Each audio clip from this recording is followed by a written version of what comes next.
Hey everyone, welcome to Locked On Lakers for Tuesday. Brian Kamenetsky, Andy Kamenetsky. We keep connecting the dots when it comes to Dalton.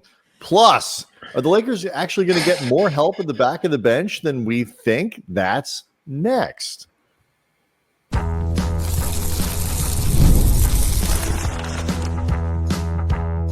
You are Locked On Lakers, your daily Los Angeles Lakers podcast, part of the Locked On Podcast Network. Your team every day.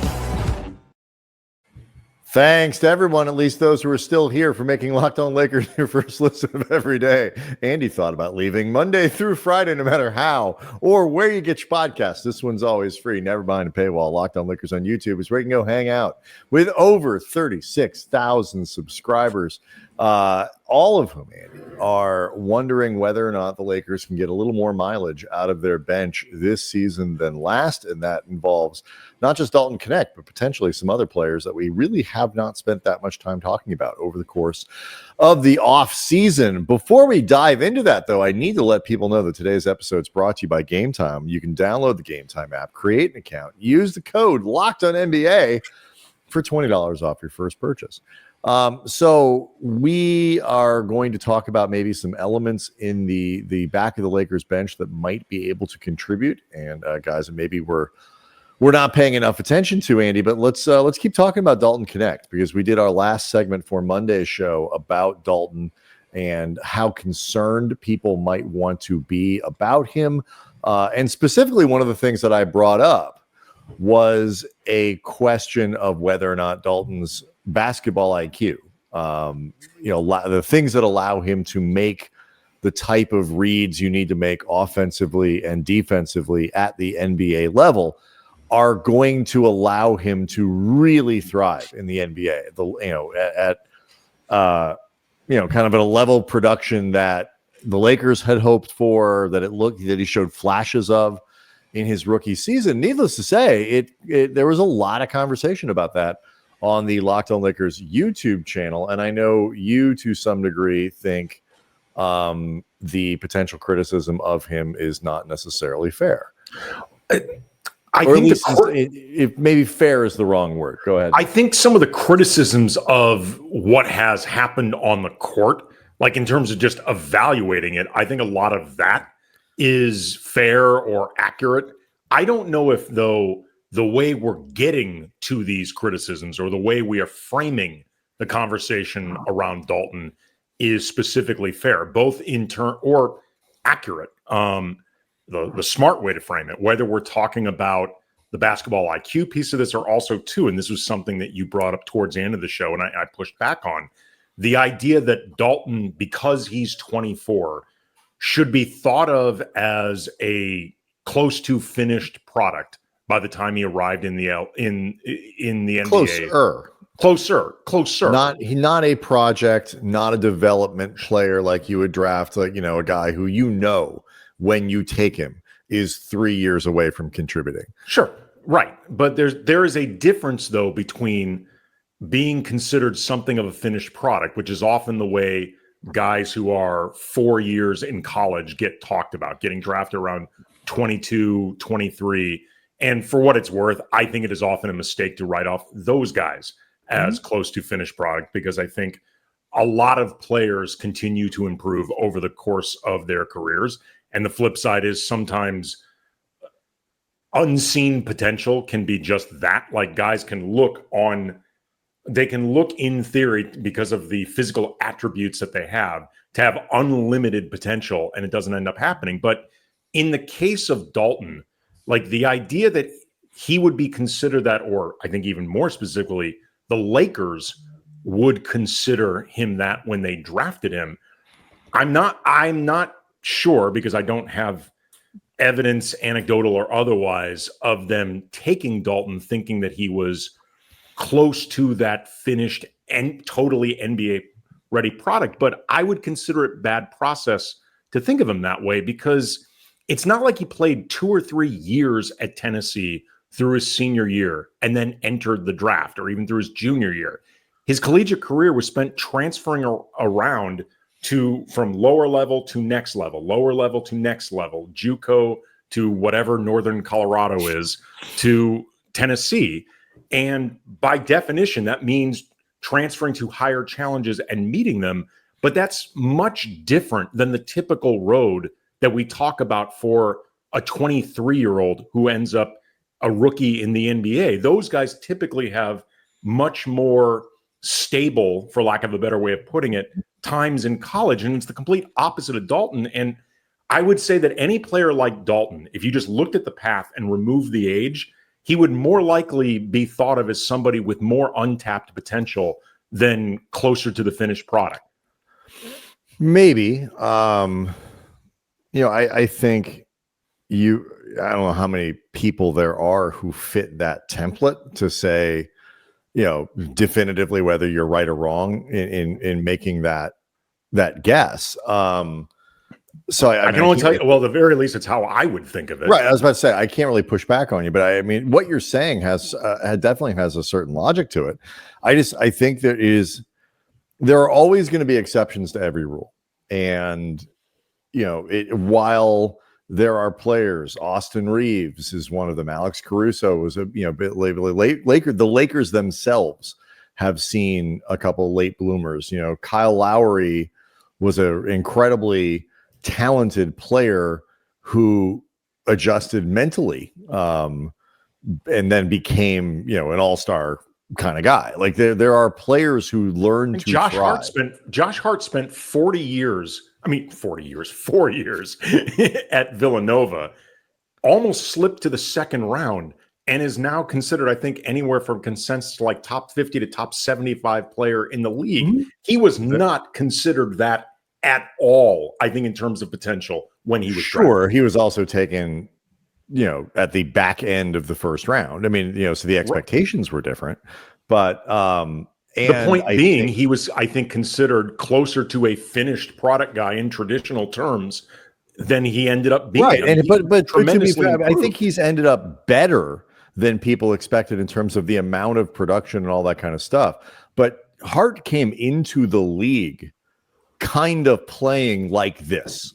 He's just gotten more opportunity and has gotten better. His offense, he's been able to find offense in ways that he didn't before. Like, his game has no question developed, but he kind of started off as a version of this. And also, too, again, it's not that there aren't exceptions to the rule, but generally speaking, players, there is a point at which they stop really, that stretch between 19 and 22, 19 and 23 tends to be where a lot of the rapid progression takes place. Not all of it, not every player meets that model, all that kind of stuff. But we certainly grade people and look at people and evaluate them because fewer players kind of, hit that explosion of productivity or, make that leap without really showing much at 24, 25, 26. It happens less, especially for players who haven't necessarily showed it. If you showed a little bit of those signs before, sure, but right. But he should at least get to play at age 24. No question.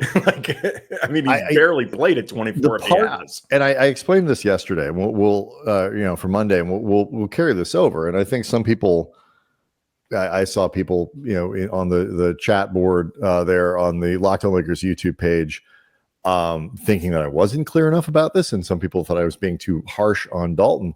I think that what intrigues me about this, when I saw the tweets that kind of got me thinking in this, from Kranjus, Tim_NBA, Lakers Exceptionalism Pod, and Jovan Buha, they did an exercise where they went through, put the minutes into the rotation. Dalton wasn't in there, and I don't think there was a whole lot of argument about it.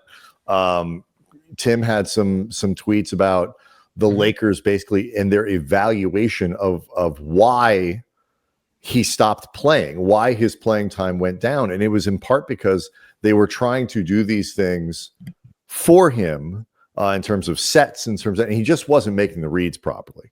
And it made it harder for him to play. We all knew that defensively, but to see it offensively as well was something that really stuck out for me. And we'll carry this over after the break. But what it reminded me of, this was something the Lakers really only evaluated Knecht on tape. They didn't, I don't think, have him in the building because they didn't expect to draft. They do not believe Knecht worked out for the Lakers. I'm sure they spoke to him at the combine and all that kind of stuff. If everybody was there, that's how this works. But in terms of that in-depth, he's in our building, we're asking him questions, we're talking to him about our stuff and our process. I don't believe that happened with Dalton. And in this particular case, I wonder if that left the Lakers vulnerable to missing certain things about his makeup from a basketball standpoint. So we'll get to that next.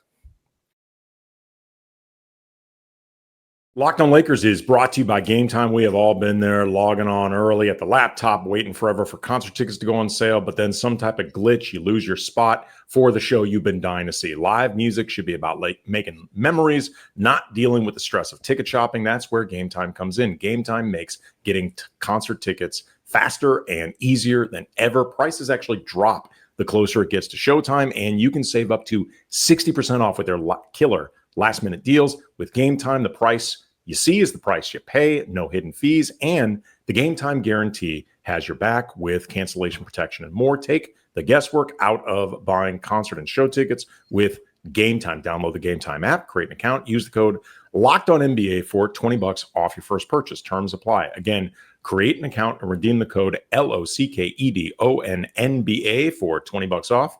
Download the Game Time app today. Last-minute tickets, lowest price guaranteed. All right. So again, my basic question here is whether or not, the Lakers may have missed something, and wondering if Knecht's got a high, really just has a high basketball IQ. And, he's obviously got a lot of offensive skill. I don't think he's necessarily, I'm not talking about him as an automatic bust, a terrible player, and all these other things. But because like the shooting skill and the offensive skill is clearly there. But like when we talk about him as being kind of a hooper, it's starting to make me think a hooper in more of a playground sense of a guy who, can dominate unstructured things because he's just got a lot of skill offensively, great shooter, all that kind of stuff. What makes this hard for the Lakers is they're in a challenging spot. A lot of people in the comments section talked about like, you have to, give him an opportunity. You have to be patient with him. You have to, kind of work. And there's some truth to that. I don't deny it. But we also talk about all the time, well, the Lakers can't afford to give guys time off. The Lakers can't afford to, give, because the Western Conference is so tight that, Dalton isn't going to be afforded. Nobody is going to be afforded on this team a lot of extra mileage to make mistakes, because let's say giving a player the room they need to try to grow, to try to, get those reps and do all that kind of stuff, even at the expense of the team, which is totally worth doing if you're a Charlotte Hornet or a Washington Wizard or whatever. In the Western Conference, that could be the difference between a 4 seed and an 8 seed, a 5 seed and a 10 seed. As given as tight as things, look like they could be. Dalton's not in a position to be able to get work through the sort of, is JJ too impatient with him? Is he allowing him to make enough mistakes? There needs to be a little bit of that, but there's a very hard limit, I think, and it's lower than it is for a lot of second-year players who play on worse teams. That part of it is true. The worse the team, the more latitude you're going to give to an inexperienced player, because why not? You're not playing for anything. Right. I mean, the truth is, more inexperienced players like Dalton, like Bronny, who we may end up talking about, like they will also get less latitude sometimes for the exact same mistakes, because coaches tend to feel a rookie or second-year player or a less experienced player's mistakes more loudly than the exact same mistakes made by a veteran. I mean, I'm not, by the way, I'm not saying that necessarily even as a criticism of the coaches, because there will be more good plays that the experienced players make that also resonate more loudly. I'm just saying that's often the case. What I think, though, is interesting, though, about this, when we swing back to the idea of Dalton's basketball IQ, And for what it's worth, I have not really made up my mind one way or the other on this. Like, I want to see more stuff with more time to grow. But the part of this that I think is potentially unfair to Dalton in evaluating him this way is, again, with this sort of idea that he arrived in the NBA as more of a finished product, more of an NBA ready player, in a lot of ways judged on the basis of age. I think people are forgetting a lot about what he actually did in college that got him drafted in the first place and led to him rising up through, again, JUCO to Northern Colorado, Tennessee in the first place. He was on ball a lot more. He had a lot more usage. And the role that he was asked to play on the Lakers is different than what he was asked to do in college. And that's fine, because in all likelihood, the odds of Dalton being in a position to do more of like what he did at Tennessee likely going to be limited. So he does need to learn. True of most first rounders, you end up playing a different role than you did in college. No question. Right. Absolutely. And that's fine.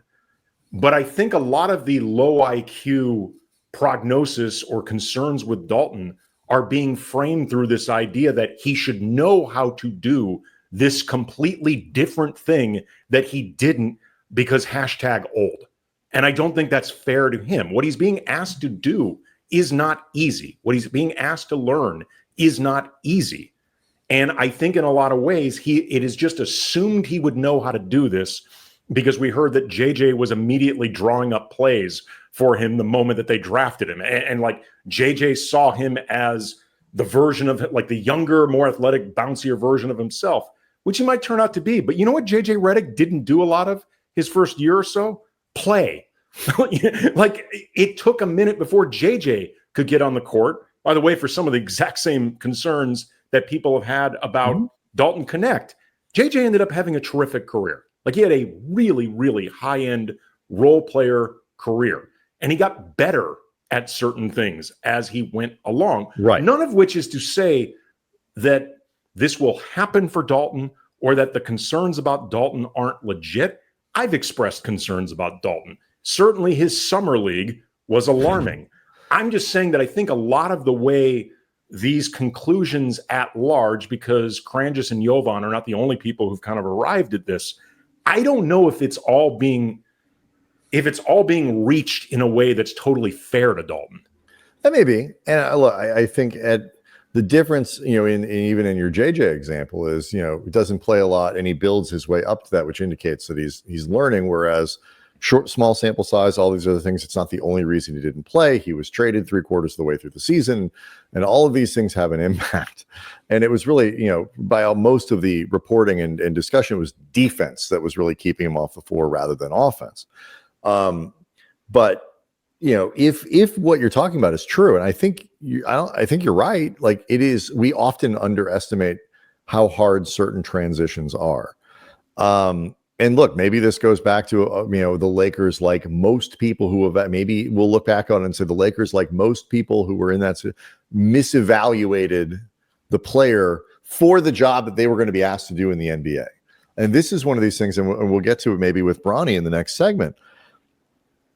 It's you have to be able to do the thing that's going to be your skill set. Josh Hart is a great example of this, because what Hart has been asked to do at the pro level, and each year he's just been able to build it up more and more and more, earn more trust from coaches who look at it and see, he just makes good plays over and over and over and over again. And like, wow, our 6'4" guard is our best rebounding player on our team.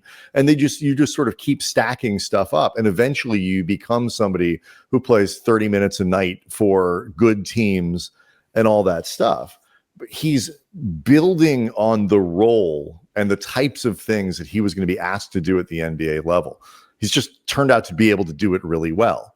For a player like Dalton, the adjustment is harder. I 100% agree, because he's not going to be the primary attacking on-ball player. So you have to be able to figure out, what do I do next? And this is where, like, we'll find out, like, the Lakers have to hope that he's got the basketball IQ to be able to figure it out, because they gave him that just just in that one little comment, and it was said it Monday, I'll say it again. There's not enough in that to make huge definitive, evaluations. It just got me thinking.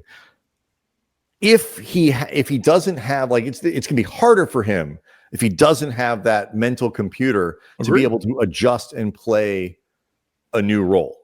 And I just wonder if it's something that, because he wasn't in the building, the irony for me would be the Lakers, who by every account lucked out to be able to get Knecht at 17, 5, 6, 7, 8 spots beneath where most mock drafts had him go. Most of them, if I remember correctly, a lot, at least half, he was in the top 10. Yeah. And so, like, I agree, like, this thing falls into your lap and you take him. I get it. And, we'll see with a player like Knecht. It may just be that he needs to be in a situation where he can do more of the stuff that he was really good at Tennessee, that he just maybe doesn't have the versatility to adapt to a different situation. Maybe playing a year with Luka can unlock stuff with Dalton. I mean, I'm not writing the guy off by any stretch of the imagination. I am very concerned. I think Summer League was incredibly, disturbing if you're a Lakers fan, because he didn't look any different, like, from first year to second year. That's a terrible sign. But he's also not played a full season with Luka, who's made players who might be more ordinary than him look really, really good. It was just, it's this sort of irony, the potential irony of the situation that really got my attention. And you compare that, though, in his development, like, how are the Lakers going to get him to a place where he can contribute in the ways that they need him to, versus a player like Bronny, who was not expected to be in the rotation and wasn't, and has been able to be on a completely different development path. What the Lakers have been doing with him is like a totally 180 from what they're able to do with Dalton. And we can talk about that. Plus, is there help at the end of the bench that we haven't been talking about enough? We'll get to it next.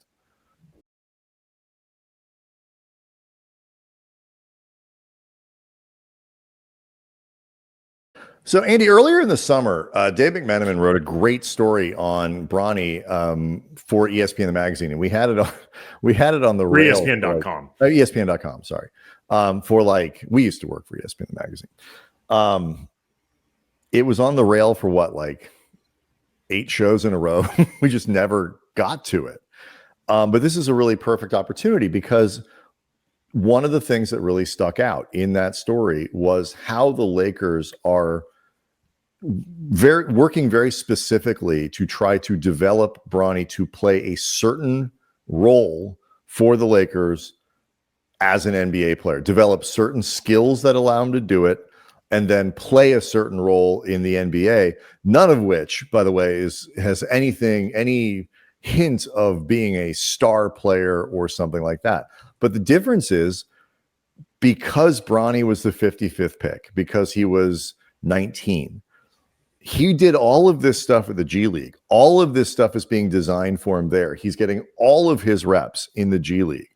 And that plan and the way it can be executed is just completely different because of the context of who he is, how old he was, expectations, all of that stuff.